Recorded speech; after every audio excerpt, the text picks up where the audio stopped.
Hello, welcome back to another Bible reading video. It is January 5th, 11:17, and my camera just glitched out. And we established last episode that lighting does not make a difference. So, we're back in the dark. Ooh. What am I doing? Anyway, back to the Bible. I believe we are on 42. Oh yeah. Genesis chapter 42. Oh, this is a good chapter. Joseph's brothers go to Egypt. Man, what a meeting this is between Joseph and his brothers, and what a powerful moment of forgiveness. I'm foreshadowing a little too much. Let's get into it, then talk a little. Joseph's brothers go to Egypt. Genesis chapter 42.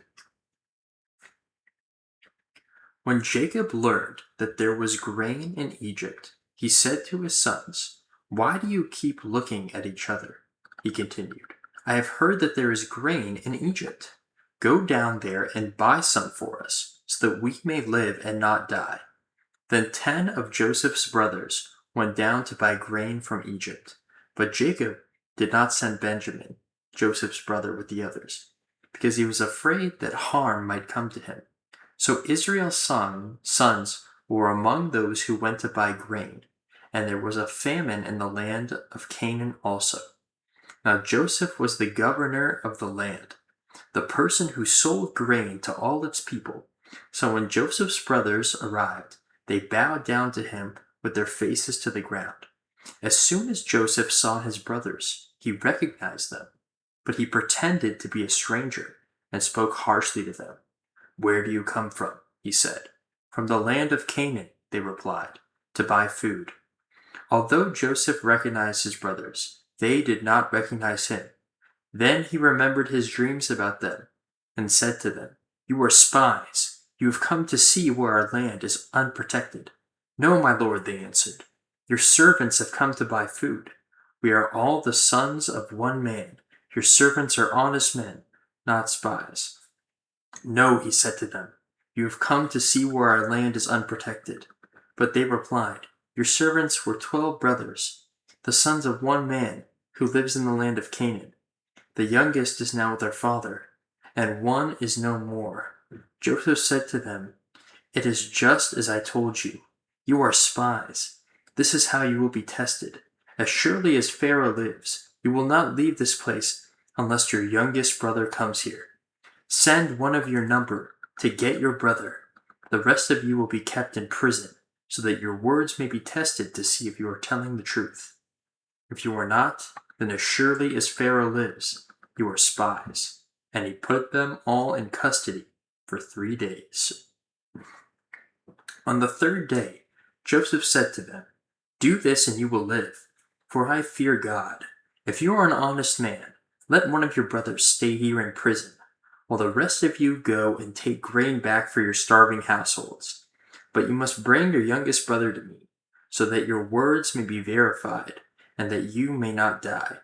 This they proceeded to do. They said to one another, "Surely we are being punished because of our brother. We saw how distressed he was when he pleaded with us for his life, but we would not listen. That's why this distress has come on us." Reuben replied, "Didn't I tell you not to sin against the boy? But you wouldn't listen. Now we must give an accounting for his blood." They did not realize that Joseph could understand them, since he was using an interpreter. He turned away from them and began to weep, but then came back and spoke to them again. He had Simeon taken from them and bound before their eyes. Joseph gave orders to fill their bags with grain, to put each man's silver back in his sack, and to give them provisions for their journey.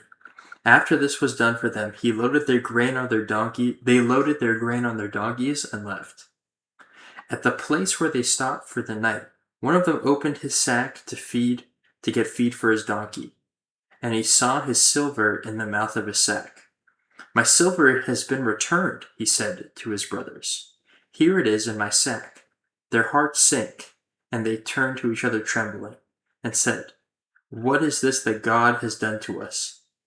When they came to their father Jacob in the land of Canaan, they told him all that had happened to them. They said, "The man who is Lord over the land spoke harshly to us, and treated us as though we were spying on the land. But we said to him, 'We are honest men, we are not spies. We were 12 brothers, sons of one father. One is no more, and the youngest is now with our father in Canaan.' Then the man who is Lord over the land said to us, 'This is how I will know whether you are honest men. Leave one of your brothers here with me, and take food for your starving households and go. But bring your youngest brother to me, so I will know that you are not spies but honest men. Then I will give your brother back to you, and you can trade in the land.' As they were emptying their sacks, there was in each man's sack was his pouch of silver. When they and their father saw the money pouches, they were frightened. Their father Jacob said to them, 'You have deprived me of my children. Joseph is no more, and Simeon is no more. And now you want to take Benjamin? Everything is against me.' Then Reuben said to his father, 'You may put both of my sons to death if I do not bring him back to you. Entrust him to my care, and I will bring him back.' But Jacob said, 'My son will not go down there with you.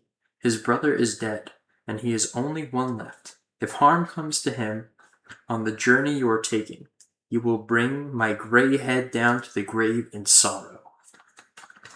Wow. So Jacob does not, I feel like I'm getting Jacob and Joseph confused. Joseph does not yet reveal to his brothers who he is. And Jacob is distressed because he thinks Simeon's life is now in danger. He believes that Joseph has already been slain by an animal. And now he also fears for the youngest son, Benjamin's life, because Joseph has asked for him to be summoned to Egypt. That is the synopsis of this chapter. And I think internally, Joseph may be on the verge of forgiving his brothers because he understood their deep regret for what they did to him. And he knows now that they're deeply disturbed by his betrayal. And I believe that's why he put the silver back in the sacks. Because how is he supposed to take his father's money? Never take your daddy's money. That's the lesson. What else is there to talk about? Today was a great day. Super productive beginning to the fiscal quarter for me. I work from 7 to 7. So how many hours is that? God. Let's say I'm a math major. I should be able to do math. That's a 12-hour day. So 12 hours. But it was fun. It went by fast because there was just a lot to do, and I don't want to say time flies when you're having fun, but time flies when you're engaged.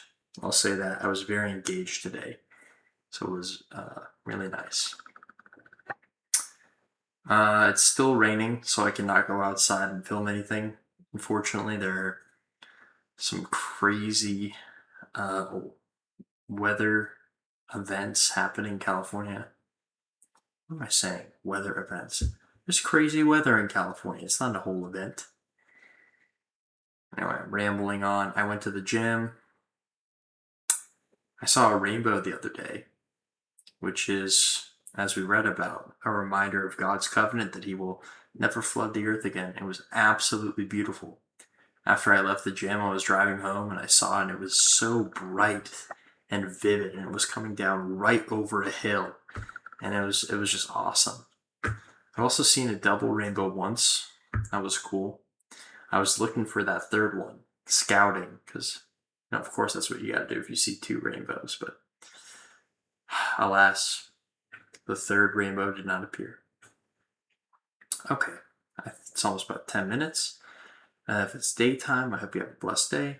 If it's evening or nighttime, I hope you have a blessed evening/night. Thank you very much. God bless.